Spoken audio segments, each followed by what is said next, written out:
You're listening to the On-Call Empath Show. All right, guys, we are back for another episode of the On-Call Empath. And today I am so ecstatic for my next guest, Dr. Stafford. She is a credentialed coach, speaker, educator, and also an empath. So I figured why not just get her on my podcast? And she also is currently working on a workbook on Amazon called It's Time to Get on Track. And she lives in Chicago and has a very good foundation with learning about empaths. And that's what we're going to be talking about today. So if you guys are empath HSPs, this is one you do not want to miss. Dr. Stafford, how are you doing today? I'm doing so well. Thank you so much, Raj, for having me here. Like I was saying before, I've been looking for a community like this where I can kind of speak to this section of life that people don't really create enough space Yeah. for, and also add just a little bit of understanding how that ties to mental health. So Yes, thank you so much for having me. absolutely. And one of the things, a lot of you guys that are listening, I asked Dr. Stafford to come on the Elite Series because, I mean, she has the experience, but also we got along just right off the bat. And I don't know if that's like, when you meet another fellow empath and it's just like a click. And then I felt like that. And I'm like, Yeah. um, I don't like, I mean, you could just tell, like, and so that leads me to my first question. How do you even know that you were an empath, and what did you do when you found out? Were you kind of like, what next? Yeah. As all empaths probably have experienced at some point in their lives, was always called very, very sensitive. And Yes. for quite some time growing up, while you're trying to learn how to be a human being, right? Right. When you're getting told that you're not emoting correctly to things or that you're paying too much attention or whatever, it comes to a point of frustration where, you just kind of pause. And I think that when I realized for sure, when I accepted it, because I had heard it for some time, was probably in college because I had grown very, very sensitive and I was around a lot more people and I was wondering why going to the lunch hall just seemed like, oh my God, I have to like Yeah. count and breathe to go into this place with all these people. And I found that information. So yeah. Yeah. I mean, when a lot of people do find out, sometimes they're not sure, because a lot of people that I coach as well, they don't identify it as an empath until like they Hmm. look into it. In your case, you're a therapist, a psychotherapist, and you're Hmm. aware of being an empath, which to me is like the best combination. But before you like kind of describe to us like a little bit more about what you do, how would you relate like your career and mental health? What drew you to that, being especially an empath? Literally that. Literally being an empath drew me to psychotherapy. And well, I'll be a little bit more specific. It drew me to psychology because, like I said before, I was a bit confused about why I was I'd wake up and be feeling great, and then you go around someone or you have a particular interaction and you're drained. You just want to go to sleep. Yeah. And so psychology, stood out to me so that I can try to understand myself and why this was happening. And that kind of grew into the love of helping other people figure this out too. Sure. Would you say any of your past traumas or any obstacles that when you were growing up, or anything that you have overcame, did that kind of lead you to more of the work that you do today? Because I feel like I've had so many therapists on this podcast, and they're like, well, I've had a rough past, and that's why it kind of drew me to become a therapist. But in your case, like, what made you want to become a psychotherapist and help others? Hmm. Um, well, while I hope this isn't such a disappointing answer, but I too have a very similar answer, and not necessarily like huge trauma or anything like that. But when I was younger, I had open heart surgery, and it was an emergency, surgery in which they had told my mom, "Hey, this needs to happen now." They told my dad, "Let's get it, going. Mhm. And next thing I know, I'm being pulled out of school. I was around 10. Sure. But at the age where I could actually remember and feel everything, you know, and the way that that impacted me was because I was pretty sickly growing up. I often had a different experience than a lot of other people in the first place. And so I felt different, still trying to create relationships. When you can't run, you can't play recess, you can't do all those things. Yeah. Just, you know, it sucked, but needed to do what was necessary. But the way that that impacted me was it had me in my head a lot because I couldn't really fully enjoy life the way that other people around Sure. me were. So not a lot of confidence in the way that I'm feeling and relating to others. Um, and other people seemingly to not know what the heck I'm talking about when I'm like, oh my God, this energy is too much in here. Yeah. You know, so in that sense, that separation and trying to reintegrate and understand myself after I healed, after I've grown older, really sparked that Mm. that curiosity to dive a bit deeper into the psyche and what was energetically going on with me. Sure. Now, the practice that you have, majority of people that you see, is it mostly just across the board, just everyone, or do you have a specific focus that you see your certain types of patients? Yeah. So in my private practice, I do work with a different variety of mental health things, but for the most part, I speak with people, the everyday people who are Mhm. just trying to get through their day and manage their anxiety and learn how to be around people. And that's Sure. where educating about what being an empath is comes Right. into my work because sometimes we're calling it anxiety and Yeah. this isn't to discount medical diagnoses, but Yeah. you know, sometimes there's another perspective to approach these kinds of issues. You know, sometimes you know, you might have a particular set of interventions for anxiety, but what you really need to do is go do these other things to reground your energy, you know? Yes, and that makes so much sense. I know that there's a lot of people that are tuning in that may identify as possibly an empath or HSP or just a trauma victim. Mhm. Especially with everything that's going on in the world today, in our environment, everything that we see on the news and all this negativity. How do we how would you like tell somebody that came to you that that's maybe an empath to keep that balance? Like, what are some of the Mhm. things that um, I guess somebody that might be listening right now who identifies possibly as an empath or a trauma victim, they can't find that balance in their life, and what can you kind of shed light on that? Yeah. My favorite word, boundaries. Right? Boundaries with others, boundaries with how you're interacting with certain social media outlets and environments. Because you are an emotional sponge, well, I'll say an energy sponge, you have to be very intentional about where you're placing yourself and what you're allowing to happen around you. Because even if it's not intentional, you know, even if you're paying attention to your left and whatever's happening is to your right, you can still kind of pick up on that that kind of energy. Hmm. And a lot of times when I'm working with clients and we're working through things such as, excuse me, anxiety, and I have the suspicion that they're kind of one of these energy sponges. We specifically sit down and work on how do we rearrange your life to where we're Hmm. honoring your you protecting your energy. Does that mean that we need to have scheduled alone time? Because Sure. that is the ultimate recharge for the empath. It's some healthy alone time doing, or you know, with a pet or a kid or something, Hmm. something that refills your cup up after something like that. So getting organized and having boundaries is Yeah. definitely something that can be helpful. Yes, and those are some really tough things, especially for empaths to master.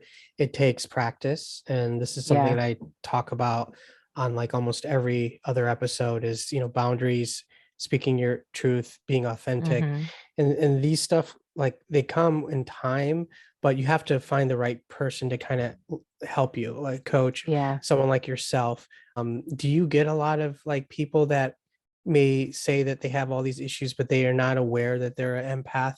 Because I know there's probably some people listening, and for the first time, maybe, new listener, and they were curious of the title of this, and so maybe they don't identify as an empath, but they've had all the Hmm. symptoms: anxiety, depression, Yeah, people pleasing. Now, by the way, guys, this is not medical advice for whatsoever. If you're having any mental health issues, definitely see a qualified physician or a doctor or therapist. But absolutely. so in your opinion, can that be possible, just to have all these things and possibly not even know that you're an Yeah, empath? all the time. And the interesting thing about it is that I usually get both. I usually will get people who are acknowledging that, okay, I know that this is what anxiety or depression looks like based on like the diagnoses requirements. Mhm. But just to let you know, I'm also an empath. And I'm like, oh, okay, thanks for that. That changes the Right. whole conversation, you know? So a lot of times, um, we'll do psychoeducation just Mhm. really to make sure that we're on the same page about the word because it can quite often be confused. One Mhm. of the things that are quite often confused is empathy and Mhm. having empathy and being an empath. The Mhm. way to discern between those two are the external cues. If they're, it's usually to have external cues. If me telling you a sad story, Raj, and you're like, oh crap, like I can imagine that Yeah. that feels sad and I can, adjust how I'm being here for you. But just like I used, if I'm looking left and whatever's happening is to my right and I don't even see it and I'm feeling that energy, then that is the Mhm. distinction. Not having the external cue, but still Mhm. feeling the emotion. That's the same as when you're Yeah. walking in the room. So when my clients come and they are some people are having all these things and I'm noticing a pattern of empathy of being an Yeah. empath. um, I'm like, oh, have you ever thought about this little thing? Let's talk about it. See, you see, know and that's what really distinguishes you from all the other people that I've talked to growing up, also, because even if I mentioned the word empath, they would acknowledge it, but that they'll be like, okay, so let's go ahead and get started. And that would be the end of the conversation. In your practice, when people say that I'm coming to see you and they sit down and they're like, hey, I'm an empath, you know exactly which direction to go, correct? yeah, and I personally happen to have experienced myself, so that's that helps. But also, I think that the route that can help therapists really connect with people who come in identifying this way is to grow curious. Whether you know a lot about it or not, let's dive into how this person is having their own experience right now, because the Right. whole point of understanding if you are an empath is to begin to validate your own feelings about it. Mhm. How else do you discern who else, Mhm. whose energy is who? you know? Yeah. And by the way, guys, like, even if like you don't fully identify as an empath, that's okay. I mean, whatever label you want to put, I mean, if you're having problems and the person that you're going to is not supportive, or they don't kind of sit with you and say, let's figure this out, let's really see if you have this issue, like, or diagnosis, or rather than just kind of blowing you off. And I mean, more oftentimes in my experiences growing up, I mean, there's good and bad in every profession. And Yeah, unfortunately, absolutely. I've had a couple where I've went to a couple therapists, and maybe they weren't aware of some of the stuff with trauma, and why I was saying some of the things I was saying, but I just didn't Hmm. feel heard. Well, other people, especially a lot of the therapists I've had on my show, and I reach out to people like yourselves, it's like automatic the minute I say, like, you get it. Like, just when Yeah. I talked to you on the over Zoom before the call, it was just like instant. Like, I just had that energy that I could feel that you did get me. And that's just something empaths have. So if you guys are listening, let me know in the comments, like, if you ever get that feeling, like, when you talk to somebody, do you have that instant connection? Do you know that you're talking to an empath? And in your case, like, I think you even told me, like, you can also kind of feel like you're talking to somebody. It's can't put it into words, but I just I think let know. me try. It's we you kind of feel the openness. right? The Yes. openness of possibility of just kind of exploring whatever comes up. Yeah. And if I have your energetic permission and you have Yes. my energetic permission, then it's like, cool, we can talk about whatever, right? Yes. And so that's how I would describe it. Yes, because I always feel, and I know I'm not the only one, where we kind of feel like if we say the wrong thing Hmm. or maybe ask a question that we're not sure of, like especially with empaths, we're afraid maybe we'll get backlash or the person Yeah. won't understand us. But Yeah. that's why, like with you, I was like firing off questions, and I'm like, I think this should be like good. Like I don't feel like I should be standoffish, but not everyone's like Yeah. that. And that's how Yeah. that's what empaths, I feel, is like a superpower in that sense where you can kind of read people and feel their energy. But what do you think? Yeah. Yeah. I the interesting part is you said empathy. Being an empath is a superpower, and I agree with you. And in the same sentence, I'll also say that for anybody who is judging themselves for being an empath, because it is an extremely intense experience, I didn't sign up joy for and this. everything. Yeah, man. Like whose contract was I'll this? pass. Yeah. Um, but it is also a very natural human thing. And some Mhm, people are able to, tap into things and some people are not. mhm. It doesn't mean anything is wrong with you. It's just a certain set of circumstances that you have to learn to adapt a healthy lifestyle around and Right, use it to your advantage because it is a right, superpower. It helps you connect to people, improve your relationships, and right. all that good stuff. So, Yeah, I mean, I was scrolling through Instagram, and I did see a couple posts that kind of upset me, where they were saying like, oh, empath is just a term for somebody who's, went through trauma, and they're trying to label it as something. Now I've seen mm, that now popping up here and there online, and the person or whoever's posting it, they're like, don't just throw the term out there. You don't know whether yeah. you're an empath or not. How are you, like, my question is, you can't tell anybody that they're not. I mean, if that's like Mhm. invalidating somebody who finds their identity through empath. So all you guys that are tuning in, you should never be ashamed or feel like you're inferior to other people because you feel like you're an Mhm. empath or you're a people pleaser and this and that.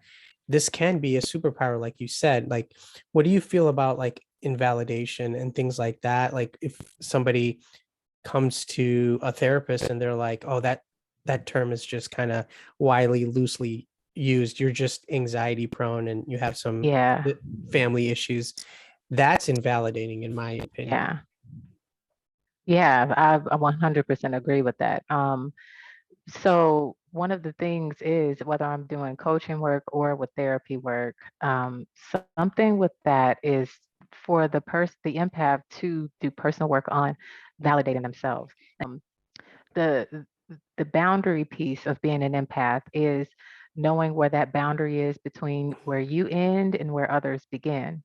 So there will be times where other people will be invalidating or they don't understand Yes. what you having insights to or what you're feeling because they're not tapping into that particular part of themselves. And Yeah. so I think that it's important to not get wrapped up in being validated because you have an ability that kind of supersedes other people's um, way of understanding things. So it's going Yeah. to require some wisdom, some Yeah. patience, some Absolutely. humility Yeah. with all this extra information that you get to kind of discern through. Yes. I agree with that. So I'm going to throw you a little curveball here. All right. So I know that we spoke before, and I got a Mhm. pretty good idea of what you went through yourself growing up and things like that. If you could take or step into a time machine and go back before you even found out about empaths and life and all this stuff, what you know now, obviously as a therapist, but Yeah. what would you tell yourself that if you Oh, could I go love back? this question. Yeah, you go in a time machine, what is a couple of things that you learned? Because I know there's people listening right now that would be very interested in knowing, especially coming from somebody who helps people like in the therapy and stuff. Yeah. Absolutely. I love that question. I would go back and tell younger me who was not tainted by the biases that come with the empath experience. Um, I would tell her, hey, love, you're going to experience all of the world, all of it, right? Everything from the good Mm, all the way to the unimaginable. And a lot of people don't get to do that. So it's a gift, but it's a heavy one. yeah. Prepare yourself, right? Practice self-love, practice validating yourself, you're Mhm. worthy. And I'll tell her that she's got a bright future waiting for her. See, and that's part of the, healing process too, because I think a lot of people just want to hear that from somebody like, a therapist, a coach, or whomever, just to have that that person that could kind of support them, because a lot of people don't have that support. And the people that tune in, obviously, to this podcast, a lot of people that write in, they say that they don't have the support at home. They're living with somebody, they're married to Yeah, somebody, but there's no communication between. They're, I mean, they yeah, love the person, but there's just, they don't understand what an empath is, and they try to explain it, absolutely. and they get frustrated when they say they do understand it, but then their action speaks differently, and they cross those boundaries every time. Yeah, So what would you say to somebody who's listening right now, who possibly could be living with a family member, a narcissist, somebody that is close to them that they can't get away from? Um, what would you say yeah. to that person? Because that's a tough situation. I've been there myself. So, Yeah, yeah, it is a tough situation. I would say that if you're trapped inside of an environment where you're not able to fully be yourself, or being yourself tends to cause a lot of, well, kind of furthers this, for lack of a better word, trauma of rejection or not being heard, I yes. would totally encourage someone to reach out to a coach like yourself, to step by step learn how to walk through that, or a therapist as Mhm. well, because those kinds of situations can lead to true clinical anxiety or depression, because you're not able to, Release it. exercise your options and release. And so in Yeah. that case, I would say reach out for some support. And that those people can help you either communicate or identify Mhm. resources to get out of that situation, or communicate to that person to change it. Yeah. And there's a lot of good groups out there that you guys could join. In fact, you have a master class, correct? Yeah, it's going to be releasing in the summer of this year. And Okay. yeah, I had a Congratulations. post. Thank you. I had a post on Instagram that was about breaking trauma bonds and releasing toxic relationship cycles that a lot of Mhm, empaths tend to find themselves in because of the narcissist mhm. empath, the famous narcissist empath duo. Yes. Um, and so the master's class is going to be talking about accepting self, understanding all that you come with, and learning to embrace it with compassion. Mhm. And even though it sounds fortune cookie and hokey pokey, like we really walk through each step of doing that, all of the ugly truths and all of the beautiful truths. And so that'll be releasing in the summer of 2022. That information will be on the website, Okay. on my main website. So any updates about that will be announced then.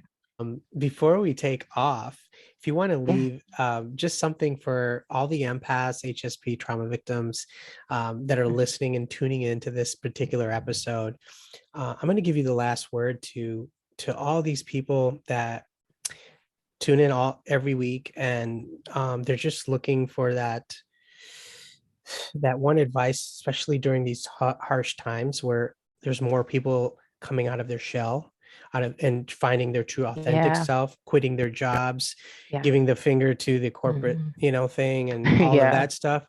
Because there is a lot of people that are going their own way. Basically, they're just doing what makes them happy. So I'm going to leave you with the last bit of Mhm. wisdom. You are not crazy. You are not crazy. And the reason why I say that is because sometimes we're just flooded with energy, and that's the only sense we can make of it. I must be crazy. Yeah. No, you are not crazy. Take some time to slow down and have a full get to know myself and what is my energy. session with yourself. And if you have to do it a million times, contact a coach like Raj, contact a therapist like me, a friend, a family member, whoever will serve as a support, then do it. Because, go ahead. No, I was just going to say that's exactly correct, because you're going to get people in your life, whether you're married to them or a friend or a boss, that are going to invalidate you and call you crazy for keeping boundaries, for calling them out on their BS. So I'm here to tell you guys, all of you guys that are listening, that it is okay to look into bettering yourself by working on boundaries and stop people pleasing. And again, this is all a process. As you know, this doesn't take, I mean, this might take years. I mean, for me, it took decades, but for some people, everyone has a different journey, I believe, Yeah. And I hope people aren't discouraged by that, because each chapter of the journey is better than the previous one. And even if you slip back and have a relapse of something, oh, who cares? We're human. Okay, it happened. You can hop back on the wheel and keep going forward. So it's not that you're stuck in the same place for decades, right? Each year, each moment, each conversation you have, you're gaining a little bit of forward movement. So I'm glad that you dedicated yourself to that path, and you're out here helping so many people just even think about this stuff. So I appreciate it. And again, I'm a big fan of a lot of stuff you're doing. By the way, before we take off, can you just mention to all the audience member where we can find you, your Instagram, whatever you'd like to leave? Absolutely. So you can find me on Instagram at Dr. Stafford _. So that's DrStafford _. And my main website, where I announce services that I offer and merchandise, and also that masterclass will be announced, is innerpieces.org. That's INNER pieces, PEACES.org. Don't forget the S. The S belongs. I'll have it in the bio, so you guys check it out. Definitely check it out. Dr. Stafford, it was an honor to have you on the podcast, and I just love it when I have another fellow empath that it's effortlessly. I don't have to, it's not like I don't try, but it's like when I have somebody, I'm a little bit more excited that that you will get me no matter if I mess up or not on the podcast. Ditto. I just told you I was one too, right? Right. All right. Well, you're always welcome back, and I will be in touch with you for sure, and for future collabs. Absolutely. I look forward to it. It's great energy, and I hope that we can continue to collab to help people out there. You can count on that. All right, guys, stay tuned for the next episode. I got a lot more guests coming in this week, so check it out. Always keep moving forward. With that said, you're listening to the On Call Empath.